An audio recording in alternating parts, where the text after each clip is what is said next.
اعوذ باللہ من الشیطان الرجیم، بسم اللہ الرحمن الرحیم۔ السلام علیکم، رب زدنی علما۔ محترم ناظرین، پیغام قرآن کی طرف سے حاضر ہیں۔ آج آپ کے لیے سورہ بقرہ کے بارے میں تعارف پیش کر رہے ہیں۔ انشاءاللہ تعالی آپ اسے سن کے لازمی مستفید ہوں گے۔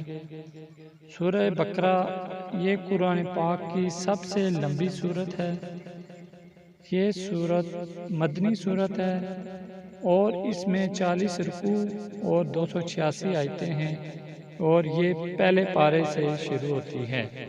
اس سورت کی آیات نمبر 67 تا 73 یعنی 67 سے 73 تک میں گائے کا ایک واقعہ بیان کیا گیا ہے جسے بنی اسرائیل کو حکم دیا گیا تھا کہ اسے ذبح کریں۔ اسی مناسبت سے اس کا نام سورہ بقرہ ہے۔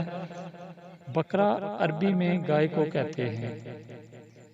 اس سورت کے آغاز میں ہی اسلام کے بنیادی عقائد یعنی توحید، رسالت اور آخرت کا بیان ہے۔ اس میں انسانوں کی 3 قسمیں یعنی مومن، کافر اور منافق بیان کی گئی ہیں۔ اس کے بعد حضرت آدم علیہ السلام کی تخلیق کا واقعہ بیان ہے تاکہ انسان کو اپنی پیدائش کا مقصد معلوم ہو سکے۔ اس کے بعد ایک طویل سلسلہ بنیادی طور پر خطاب یہودیوں سے ہے جو بڑی تعداد میں مدینہ منورہ کے آس پاس آباد تھے۔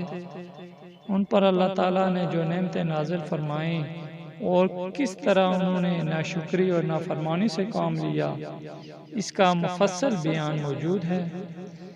اس کے علاوہ حضرت ابراہیم علیہ السلام کا تذکرہ ہے۔